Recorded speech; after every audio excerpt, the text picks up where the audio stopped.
All right, we are recording. I see the file. Chapter 13 of The Phantom Menace. That one. Nope, that one. I'll get it right. Maybe. Eventually. We'll see. Anyhow, chapter 13, which is the pod race. Which is rather different than the movie, which makes sense. It makes sense, because in the movie, you can see it all, so you have the tension from witnessing the events, you can see all the explosions, so just having them described, and also you have the music. So yeah, it makes sense that it is different. Some of the differences, though, are a little curious. I'll get to that.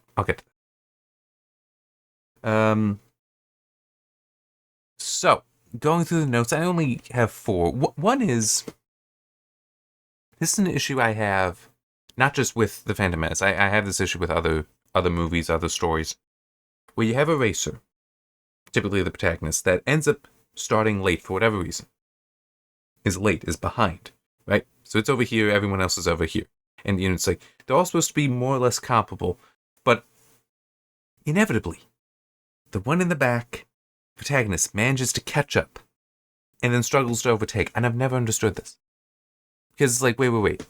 So in order to catch up to, let's just say, the enemy is traveling at 200 miles an hour. In order to catch up, you were traveling at 300 miles an hour.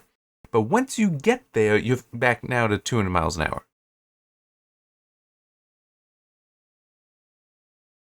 I can understand some of that in real life racing, in that, drafting, that by following close enough to those in front of you, the drag is lessened, so you are able to get up near them. But the difference in total speed, in net speed between the two, is less, and also you're closer.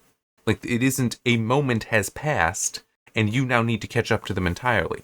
It does kind of, sort of, say that, well, his engines, when it's open and clear, because he basically just a straight shot, nothing can compete, which again I have a problem with, because why would these professional pod racers not have comparable or better engines than the slave boy that had to use scraps and spares? It really is a flaw there, a major flaw. But yeah, so there's that. And it always annoys me. And yes, it does annoy me in the movie as well, and has annoyed me for a while. It's like, if you can catch up, you're clearly faster than all of them. So then why is it? And I get the whole, yes, there are shots where, like, going through a canyon where basically everyone is in a line and you're not going to be able to move forward. I got that. That's fine. That's not the entirety of the race, though, clearly.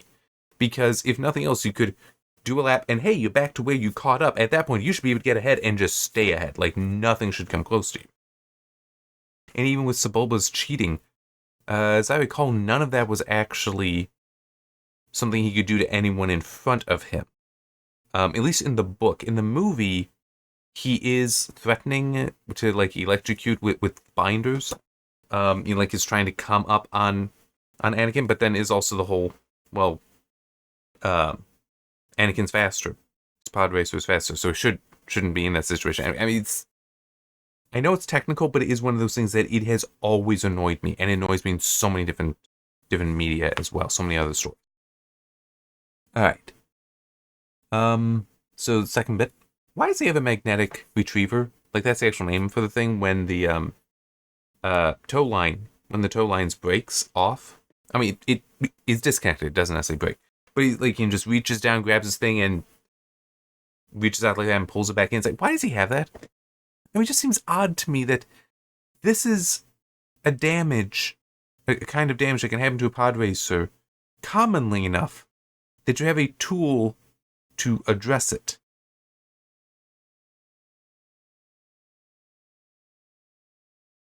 It's a little suspicious. It's a little suspicious.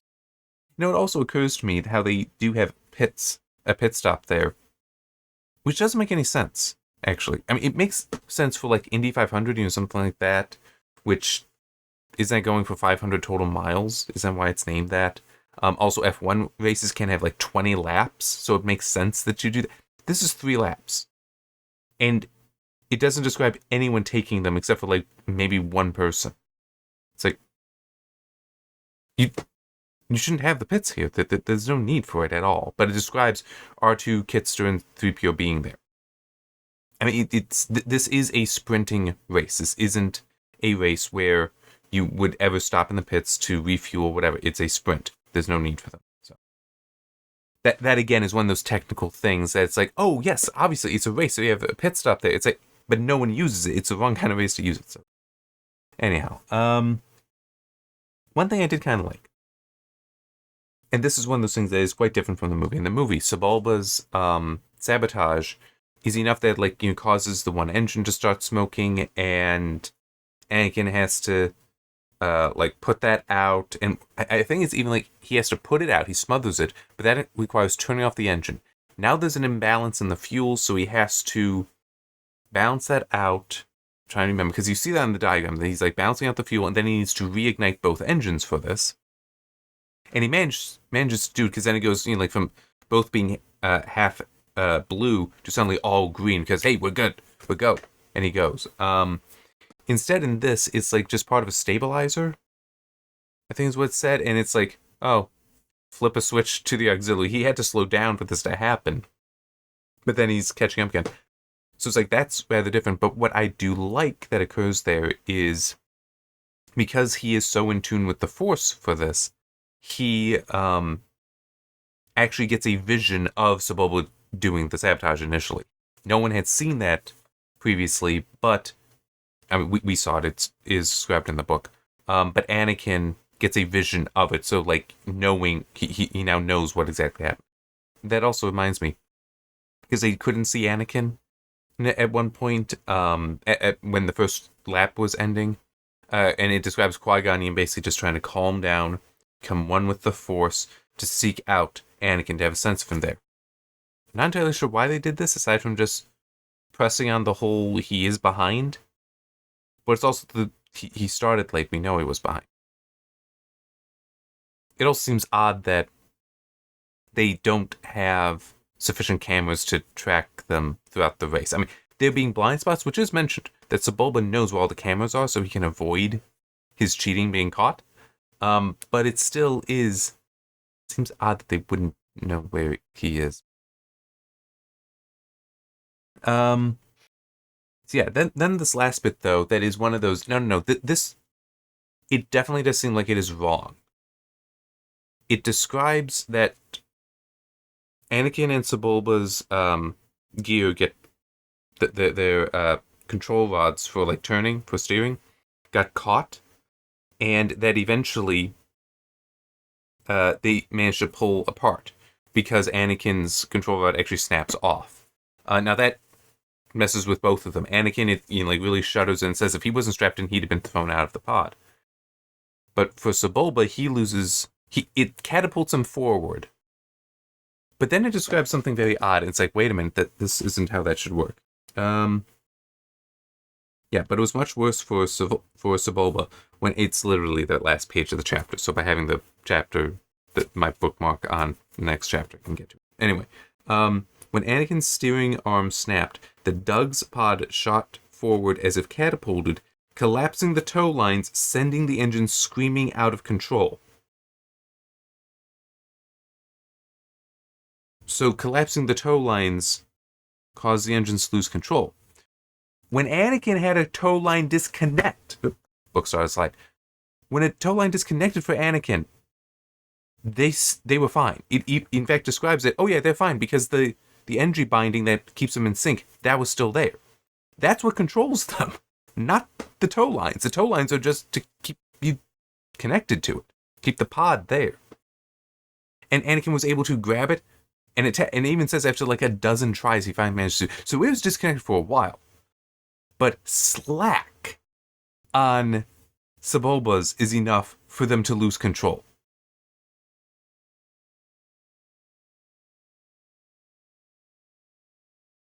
Okay, you know what? Let me put it like this.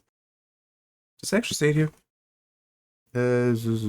I know it says it on the back of the original trilogy. My brother is still borrowing that. That wouldn't be it. Okay. Nope. Don't see it. On the back of the original trilogy one, it does describe Star Wars as science fantasy, not science, which it would be different, in my opinion, from science fiction. Science fantasy is a bit looser. You don't need to actually have rigid rules and describe technology and all that. You can be wishy-washy with things. It's definitely wishy-washy here, where it's like we have one technology that it works this way in this moment, but then in this moment, nope, it operates completely differently. So it does seem like, yeah, we're just forgetting how any of this technology works, but that's okay because it's Star Wars.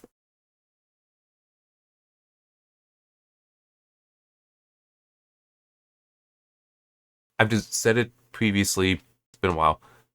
To me, part of one of the ways that science fiction is distinguished from fantasy is the rules that it has there. Rules are also helpful for fantasy to keep things grounded, but at the same time, when you have something like magic in fantasy, you have an ability to cheat. It's always you try to make sure that the cheating is rational, is reasonable, is within limits. Um, but in science fiction, it's like, well, no, you are in a box. You built the box, but you're in a box. You can't punch a hole through that without very good reasoning. Otherwise, it's a Deus Ex Machina that cheapens the story. This, sorry, this does seem like, nah, it's fantasy. We're just making this up as we go along. It doesn't matter that we're like, oh yeah, the tow lines operate in this way. They only provide this purpose, except in this one case. Yeah, I think that the movie does do that better because I think you actually do get a shot that after they separate, Sebulba's energy binders do die. So it's like the movie I think is actually more technically accurate for what is established in the movie. While the book, it seems like there wasn't such a technical mind behind it to make sure, no, it operates this way, not this way. Which reminds me of a funny thing. Star Trek 6: The Undiscovered Country, I think it's in the commentary on it. It's mentioned Leonard Nimoy was an executive producer on that. And it's worth noting, he did direct some of the earlier films, but he really became protective of Star Trek. He cared a lot about it in those days and was controlling, which wasn't that bad. I mean, yeah, we got Final Frontier, but it's still like we got a number of good films that were heavily influenced by him, basically being like, no, it would operate this way. There's actually one time that he was on the set in the Enterprise, that set, and he spotted that there was a mistake in a sticker up on a pipe, and he actually made them fix it before he would allow the shooting to continue. It's reasonable that you would never be able to read that. But because it was wrong, and he knew it was wrong, he insisted it be fixed. That's not what we got here. That is not what we have here. Yeah. Yeah, it is kind of sad. Kind of sad. It's also, this version of the pod race is a lot more lethal. Like, a Sebulba straight up just kills like 4 people for the racers when he cheats to get rid of them. Whereas I want to say in the movie, at least you do not know for certain that they die. But this is like, nah, they're going at high speed straight into a cliff because of what he did. Yeah, so it's whereas in the movie, I think it is a little bit more, at least ambiguous. It's possible they survived. He does survive in the book, which also makes sense because that way you have him being evil, killing 4 people and not really caring. Whereas the one person that suffers due to Anakin's actions, Sebulba, does in fact survive. Although his pants are on fire, it does describe. I like how they do it in the movie a bit better because this just kind of drags on a little bit. Let me. So the towing cables broke free. Yeah, so it's also the slack. The engines lose control, and then they break free later. Anyway, the towing cables broke free, and the Doug's pod was sent skidding through the flaming wreckage of the engines, twisting and bumping violently along the desert floor to a smoking stop. This is basically how the movie ends, where he just goes voodoo or whatever it is, which is fine. I think that's completely appropriate because then you can go immediately to the next thing. But no, we've got another sentence here. Sebulba extricated himself in a shrieking fit, throwing pieces of his ruined pod in all directions, only to discover that his pants were on fire. I mean, I get the humor of it, but it still is they're just hoodoo. It is fine. It's short and it's to the point. It's just that nice point. I mean, I can't think of a better way to put it. I guess it would be in like not a rim shot kind of thing, because that even that has a little bit, but just a ting on the symbol there. It's like that's all you need. Works perfect. You get straight to it, and then we've got in the actual final paragraph about him going by Sebulba, so that kicks up sand in his face, and how he became at 9 years of age the youngest winner ever of the Bunta Eve race. Also the first human to ever win. But yeah, I mean, it's yeah. I mean, the ending is fine, but it is just, well, okay, it makes some sense that they do it that, because it's trying to reflect the end of chapter 1. One day soon he would win a lot of races, maybe even next year when he reached the age of 10. So it's trying to reflect that. So you know, come back to that, since this is throughout the best of knowledge the last time he wins. Well, he does any pod racing really. But yeah, I don't know. I mean, when I was first reading through it, like for the first half of the chapter or so, I was thinking it's just my general criticism of the whole how is it that you start so far behind but you catch up, but then you struggle to overtake that. That's just, I got that issue with so much. It's like there's that. But then it's like, yeah, this is okay, this is fine. I'm not seeing any issues. And then I start seeing them. It's like, come on. You really could do better. You gotta try to be technically accurate here. Because if for no other reason, you're gonna get somebody like me reading a book. Somebody will read it and be like, wait, that's not how this technology works. You can't have that. I mean, it's also in Galaxy Quest. You know, the group of super fans coming up and asking questions like, well, wait, the system doesn't work this way. Which I'm just going to say that's a dumb thing to do in that situation, because I'm just like, why are you talking to the actor? The actor doesn't know. You talk to a writer, and even then, it would probably just work out as a, sorry, we made a mistake. Nothing wrong with that. Happens plenty of times. It gets more annoying when they try to invent some explanation. Like, one of the criticisms I have for Star Trek Enterprise, and I know I'm kind of just making this long. Let's see if I can keep this to under 2-3 minutes. Star Trek Enterprise, they try to give a reason for why the Klingons don't have the forehead ridges in the original series, but then they do in well, technically starting with Star Trek the Motion Picture, which even then they're still developing, because if you notice, the Klingons are all basically identical there. It's not until Search for Spock that you actually see, like, now each one has its own ridges. So it's like at that point we're getting more the feel that, yeah, actually it should vary. Like that to me is when you actually get, this is what Klingons look like. In the motion picture, it's the first time you see them with the ridges, but it's like, they're still working out. But to me, it's like, it doesn't bother me. It's like, yeah, they don't have the ridges, so what? In the original series, so what? I mean, it's like, I don't mind the just stepping back idea that they're human actors, it wasn't that high a budget of a show, and maybe they didn't have the idea yet. And then when he got later, it's like, hey, we have the budget now, let's do something to distinguish them. And you do that, and it's like, there's nothing wrong with that. And in Deep Space Nine, Trials and Tribulations, when they're like, those are Klingons? And Worf just goes, we don't like to talk about it. That's it. That's all you needed. You don't need anything more than that. But in Enterprise, they come up with this stupid answer that actually doesn't even work. Because you have, I think all 4 of them, was it all 4 actual Klingon commanders from the original series actually return? Like, Kor is one of the main ones. Because he's actually in multiple Deep Space Nine episodes. 3, I believe. And his finale is a great finale, by the way, in Deep Space Nine. That really is a good episode. But it's the same character.